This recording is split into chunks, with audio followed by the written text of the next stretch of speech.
सोचो, एक ऐसी फिल्म जिसने सिर्फ बॉक्स ऑफिस नहीं बल्कि पूरी हिस्ट्री को ही रीराइट कर दिया।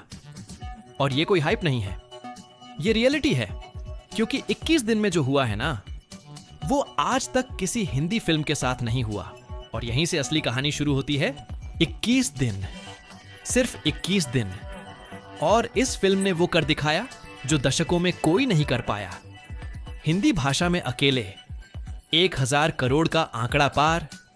ये सिर्फ एक नंबर नहीं है, ये एक ऐसा मुकाम है जहां पहुंचने का सपना इंडस्ट्री की सबसे बड़ी फिल्मों ने भी देखा था। सोचिए, शोले जैसी कल्ट फिल्म जिसने पूरी जनरेशन को बदल दिया, वो भी ये नहीं कर पाई। बाहुबली 2, जिसे लोग अभी तक पीक ब्लॉकबस्टर मानते हैं, वो भी इस रिकॉर्ड को छू नहीं पाई। और अब ये फिल्म आकर सीधे उस लाइन को पार कर जाती है, बिना रुके, बिना स्लो हुए। लेकिन असली ट्विस्ट यहां आता है। ये सब कुछ अचानक नहीं हुआ। इसकी शुरुआत ही इतनी खतरनाक थी कि इंडस्ट्री को पहले दिन से अंदाजा हो गया था कि कुछ बड़ा होने वाला है। पहले दिन का वर्ल्ड वाइड कलेक्शन लगभग 241 करोड़। अब ये सिर्फ एक ओपनिंग नहीं थी, ये एक साफ सिग्नल था कि ये फिल्म सिर्फ चलने वाली नहीं है, ये दौड़ने वाली है। और फिर 4 दिन के अंदर इंडिया नेट करीब 460 करोड़, वर्ल्ड वाइड 760 करोड़ के आसपास। ये ग्रोथ नॉर्मल नहीं है, ये एक पैटर्न तोड़ने वाली चीज है। अब यहां एक इंटरेस्टिंग कंपैरिजन बनता है। KGF चैप्टर 2, उसका ओपनिंग भी मासिव था, लेकिन उसकी स्पीड एक लिमिट के बाद स्टेबल हो गई। यहां मामला उल्टा है, ओपनिंग बड़ी थी, लेकिन उसके बाद ग्रोथ और तेज हो गई। RRR, उसका ग्लोबल हाइप अलग लेवल पर था, लेकिन इस फिल्म ने इंडिया में जो पकड़ दिखाई है वो ज्यादा स्ट्रॉन्ग है। और सबसे बड़ी बात, ये पकड़ लगातार बनी हुई है, यानी ये सिर्फ पहले वीकेंड का गेम नहीं है। और यही चीज इसे अलग बनाती है। अब जरा इसको ध्यान से समझिए, क्योंकि यहीं पर असली गेम चेंज होता है।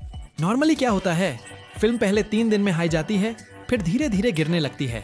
ये बॉक्स ऑफिस का बेसिक ट्रेंड है। लेकिन यहां जो हुआ है वो लगभग अनसुना है। लगातार 11 दिन तक, हर दिन 40 करोड़ से ऊपर का कलेक्शन। 11 दिन। अब ये सिर्फ नंबर नहीं है, ये एक पैटर्न का टूटना है। इसका मतलब है कि ऑडियंस सिर्फ देखने नहीं आ रही, वो बार बार आ रही है। रिपीट वैल्यू यहां असली पावर बन चुकी है। और जब किसी फिल्म के पास ये पावर आ जाती है तो उसे रोकना लगभग नामुमकिन हो जाता है। अब यहां एक सवाल बनता है, आखिर ऐसा क्या है इस फिल्म में जो इसे इतना कंसिस्टेंट बना रहा है? लेकिन उस जवाब तक पहुंचने से पहले एक और लेयर समझनी जरूरी है। पहले हफ्ते में जो हुआ वो तो एक्सप्लोसिव था ही, लेकिन असली टेस्ट दूसरे हफ्ते में आता है। और यहां इस फिल्म ने फिर से सबको चौंका दिया। दूसरे हफ्ते का कलेक्शन करीब 271 करोड़ और टोटल इंडिया नेट पहुंच गया 961 करोड़ के आसपास। अब यहां एक हिस्टोरिक मोमेंट बनता है।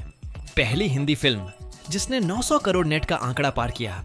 यह सिर्फ एक माइलस्टोन नहीं है, यह एक नई लिमिट सेट करना है। और सबसे दिलचस्प बात, यह सब कुछ इतनी तेजी से हुआ कि इंडस्ट्री को रिएक्ट करने का भी टाइम नहीं मिला। लेकिन कहानी यही खत्म नहीं होती, क्योंकि तीसरे हफ्ते में जो हुआ वो और ज्यादा शॉकिंग है। वीकेंड पर फिर से करीब 70 करोड़ से ज्यादा का कलेक्शन। 3 हफ्ते बाद भी फिल्म डबल डिजिट में कमाई कर रही है।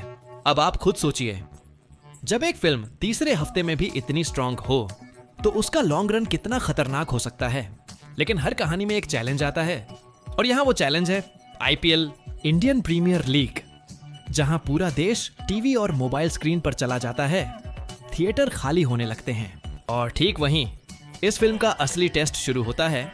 21वें दिन कलेक्शन गिरकर करीब 9 करोड़ तक आता है, पहली बार डबल डिजिट से नीचे। अब यहां बहुत लोग सोचते हैं कि शायद अब गिरावट शुरू हो जाएगी, लेकिन रुकिए, यहीं पर एक छोटा सा ट्विस्ट छुपा है।